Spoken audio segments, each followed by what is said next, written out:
Welcome everyone in the YouTube verse. Welcome back to my channel. My name is Dustin and I am a home cook and a budding YouTuber. And today what I wanted to show you is my refrigerator pantry. Again, I'm dealing with the periphery or the outsides of what you're doing in cooking instead of just putting things in ramekin and showing you recipes. I do want to get to that, and that is the fun part. But in order for us to be able to be realistic with ourselves, we need to talk about actually what we have in our pantry, how we have it organized, and how we make all these different delicious foods with not a lot of money. This is a time right now when everybody is strained in the economy, and I think one thing that I can help you with is to help you not only organize your pantry, but how to make things inexpensive as a result of that. And at any given moment, you could whip up a dish. But before we get to that, I think it's fair to show how I have things organized. And I want to do them raw, and I want to do them uncut. So today is the refrigerator. We've done my pantry already. We've done my spice cabinet. I'm pointing as if you can see where they are. You can't. And now today we're doing the refrigerator. So the first one I wanted to start is one I actually have a fight with my wife Leslie about, and that is the top of the refrigerator. She hates that I put anything up there, but there are things I put up there. So I have our snacks. I have animal crackers because they're generally low cal and they knock out a sweet gravy. And here, this is kind of fun. These, I generally do all different styles of accidentally vegan ramen, especially in the wintertime. You can get a lot of just packed calorie dense foods, and it's so easy to jazz up with inexpensive vegetables, green leafy vegetables, anything that these I find to be rock star. At some point, I want to do these homemade where we actually dehydrate the vegetables together. And I kind of put like a little ramen seasoning packet together, and then we make our own jarred ramen. But that's for a future episode. The other one we have, sometimes we have chips, and sometimes we have things like prunes or dried fruit that we can go ahead and eat. So I'm going to invite you to come on in to the refrigerator, which is unedited. I may have to open and close these so that you can actually see a little better. Otherwise, it's going to beep at us. I'm going to start with the center. Right now, there's no necessarily rhyme or reason, but I have like a homemade pico, and sometimes I jazz that up with a little bit of the store-bought salsa. I have a vegan version of sour cream that I actually mixed with a little bit left of bitchin sauce. And that's important because you shouldn't be afraid to mix things together, especially if you're low on both, or sometimes Leslie's just over it. She's had 2 jars of bitchin sauce and doesn't want any more, so I make a little sour cream, and add to it. This has been good. This is a riff on a Middle Eastern dish called toum, and it is super duper garlicky. Sometimes I use this in sauces just as my garlic mix. It really is canola oil, lemon, and garlic. This I bought because another YouTuber, Merle, had pointed out that Siggy's was not only protein based, because there's a decent amount of protein in here, but also because it tastes the most like a vanilla yogurt. And I kind of make parfaits with this, put fruit in there. There's all sorts of stuff that you can do with yogurt. I have plain yogurt for the same reason. This I love to do marinades, butter tofu, I'm gonna say butter chicken, soy curls, just marinating blocks of tofu, making things taste like sour cream, etc. In here, you can see that I've put together, these are soy curls, and I actually put together a packet. These are what I do when I have dried pinto beans. I put them into Ziploc bags, I portion them out. I don't know why I threw it in there. Hemp hearts. These are a great protein source. Leslie puts them in there in her smoothies. They have a decent nutty texture. They're just great for adding it up. Here's the first time I'm going to need to close the door. Yes, refrigerator, I hear you. 1, 2, 3, go. This is a vegan version of bacon. Not a fan. Probably wouldn't do it again. However, it could be really fun to add into here. These are my first attempt at doing more greens or leafy greens that I really don't necessarily eat. And these are collard greens. I made them according to some other YouTuber's recipe. I was not a fan of how tender or kind of like mushy they got. Leslie is much more of a fan of that than I am, which gets me to not every recipe that you are going to make, even from another YouTuber that you're necessarily going to like or is going to be successful. This is one, thank goodness, that Leslie loves. I watched Merle review Jamie Oliver making a cauliflower pot roast, and it looked amazing. I wanted to make it as well, and you can see I kept the pot roast separate from the cauliflower because the cauliflower turned incredibly mushy, which is absolutely not the way I eat cauliflower. Luckily, she's okay with that. So this one is hers. These, again, same principle. I made green lentils because we can just eat these plain. We can add these to soups or stews. You can have them cold, lukewarm, or hot, and they're great, and they're incredibly nutritious. I pretty much put them into some boiling water, season them up, and then just keep them. Amazing. Here is a braised tofu. That is a really good way. I boil them in salt water. That is a really good way to get the flavorings inside of the tofu. And once I get to the freezer, I'm going to show you how I jazz that up even more. This one I add a little soy sauce and barbecue to, which creates a lot of richness and flavor with not a lot of fat. This was the stew portion of the pot roast, which I separated from the cauliflower, and thank goodness, because I'm actually okay with that. It's a super cold day today. Oh, refrigerator's telling me to close her again. 1, 2, 3. Sorry, fridge. Getting ready to open back up. Okay. Unfreezing pinto beans. When I'm almost done with my previous one, I always have these on hand. Not only are they incredibly nutritious, they're incredibly flavorful. One of our videos, I'm going to show you how to make dried beans. It's another great way to save money. I hope you have an Instant Pot or a Ninja Foodie that has an Instant Pot or a pressure cooker or something like that. If not, we're going to have an issue. At one of these points, I'm going to talk to you guys about the appliances that I have, the hardware that I have to make all this food happen as well. This, green chili. I've been working a lot on my vegan green chili recipe because the name of the dang dish is green chili, and nobody cares about what green chilies there are. A lot of people just care if there's pork in there and it's a delivery device for meat. I want to have that same savory, rich green chili and make it with green chilies. Should make sense. We're going to skip this. Applesauce. I have applesauce in here for multiple reasons. Not only do we have it because it can be used in baking dishes, it can just be used as a side dish, it can be used as a filler, it can be used in your smoothies. But we have found it's one of the most inexpensive ways to make kombucha. And then it makes a really flavorful kombucha component, and you can kind of drink the mealy applesauce at the end and it's not weird. Peanut butter, which I use palm oil free if we can help it. I like to use this in sweet and savory dishes. Yes, you can use it for a peanut butter sandwich, but it's even more amazing when you make a peanut butter, a sesame dressing. So delicious. Cold, lukewarm, or hot. Another one that is incredibly diverse. The rest of these are my ferments. I have pickles that I've fermented. Sauerkraut. Onions. And carrots in the back. I'll pull them out so that you can see them, because hopefully you guys want to see them. Thank you to Clean Food Living for this one. She is amazing and super detailed. If you're going to start fermenting, you want somebody who's actually super detailed and takes care of every single little minute part of it so that you can actually ferment with confidence. I feel like I was young man cooking right there because he says now you can cook with confidence. Okay. Opening this back up again. I think I got almost everything here. So condiments, I don't know if you want to come alongside here. Sometimes I keep some of my fermentation liquid. I've made fermented hot sauce. This is also fermented hot sauce.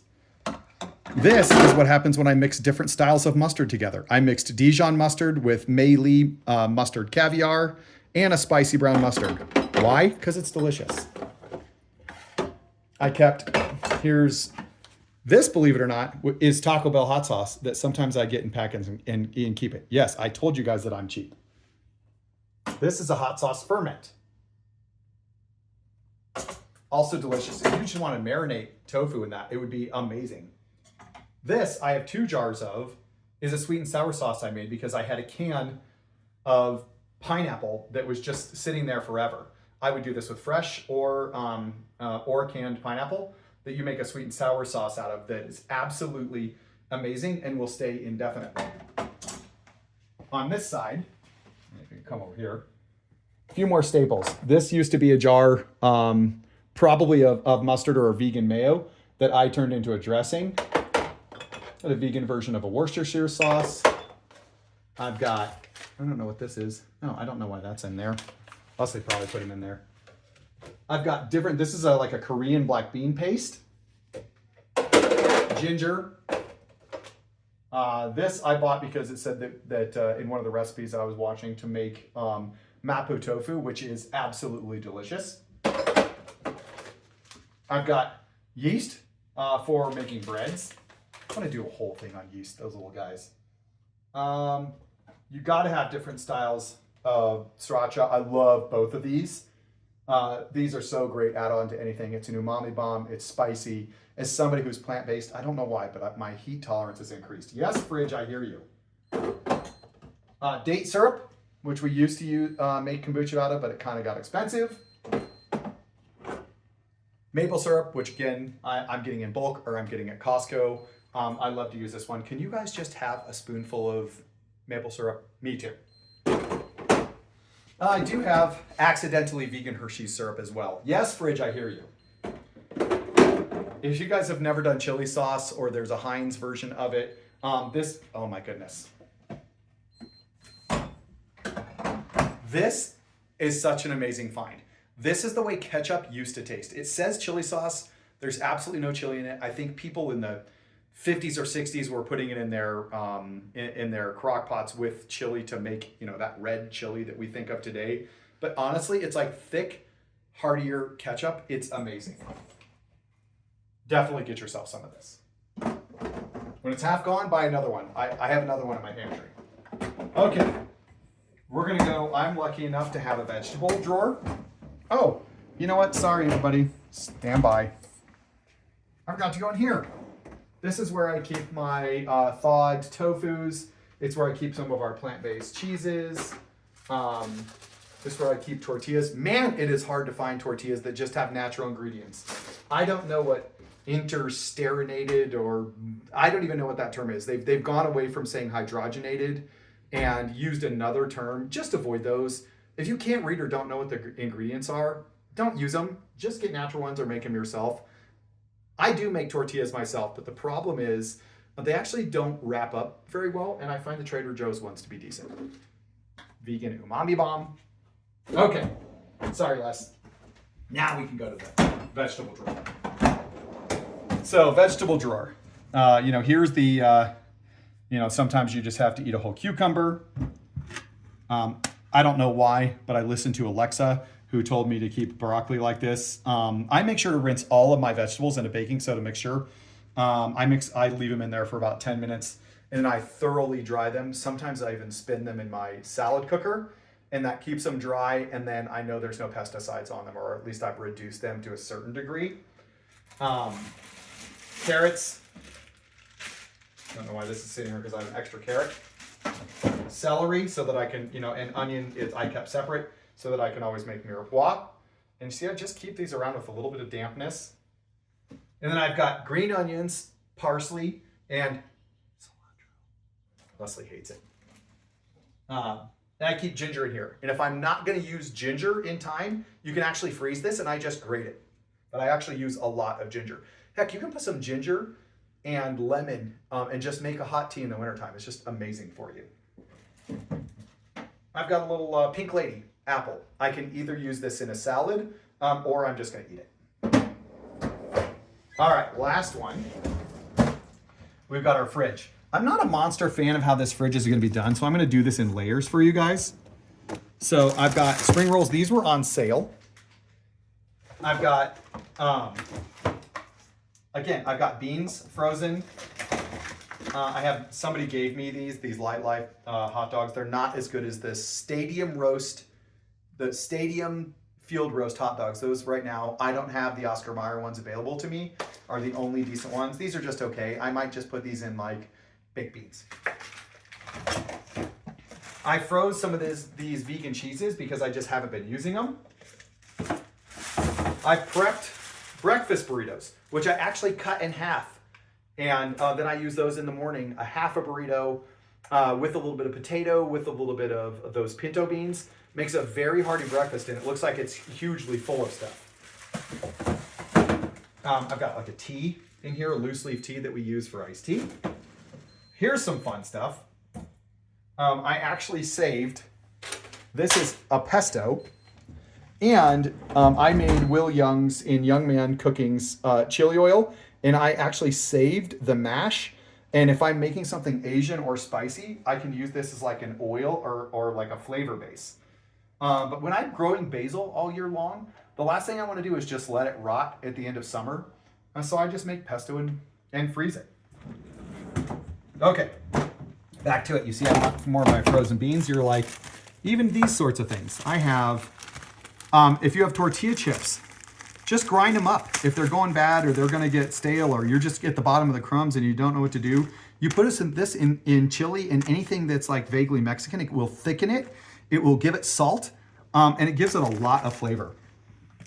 Why do I have these in here? Sometimes when I'm steaming dishes, I actually like to put, use this. Does it help? I don't know. It makes the kitchen smell good. The other thing you can do with this, which I learned from Miyoko, is to put this in your dishwasher, and it makes your dishwasher smell nice and fresh. This is just more I made a bunch of that chili oil, which is fantastic. I highly recommend making his recipe for that. Sometimes I save bread and I make it as croutons, or sometimes I just chop this up and put it in soup. It just gives an amazing texture. Okay, freezer, one last close and open. Okay. So down here, this is kind of a mess because again, I don't have it. Do you want to come down here? I don't have it necessarily organized. Every time I go to the farmer's market, I chop and prepare kale. Impossible nuggets. They were on sale. Buy them. I freeze tortillas when I can get them. I always have frozen peas available. This is some plant-based meat that I thought was okay. I don't know when I'm going to use it next. I told you guys in a previous video to keep chili in the freezer. This is Kashmiri chili, and I also have Korean chili flakes. This is a stock bag. I keep all the aromatic vegetables together, and either I just make a quick veggie stock with this and miso powder and pickling spice, or when I'm boiling that tofu, sometimes I just throw these pieces in there with a little bit of salt just to impart some flavor. Cashews, this is how we make cream. Smoked paprika. All the nuts. I've got peanuts, I've got pecans, I've got walnuts. I want to use walnut for things, but what happens is Leslie ends up feeding these to the squirrels. And then, buying in bulk, I've got my Korean chili flakes. So, now, it's natural entropy. I'm just throwing this stuff back in here. At some point, I'm gonna organize this. I wanna know if there's a certain way you guys do your refrigerator organization. I'm not huge into meal prepping and having the same meal prep. I'm more like Rainbow Plant Life, where she has sauces and ferments and big flavor boosts, things like that you're gonna have in your refrigerator in order to combine meals, and that way it's a little bit different every time. If you wanna see me organize this, I'd love to do it too. If you guys wanna roast it, feel free. Other than that, so for the next episodes, I think that I might show you my hardware or around my kitchen, or heck, it might be time to start cooking. Let me know what you think. Again, sorry, what, Les? Oh, she's gonna put like and subscribe at the bottom. I hate saying that, but in saying that, I just said it. So you know what to do. I very much appreciate you guys. Thank you for being on the journey with me. I want this YouTube journey to work, and I have something to say when it comes to cooking. I think I can really help. Thank you guys, bye-bye.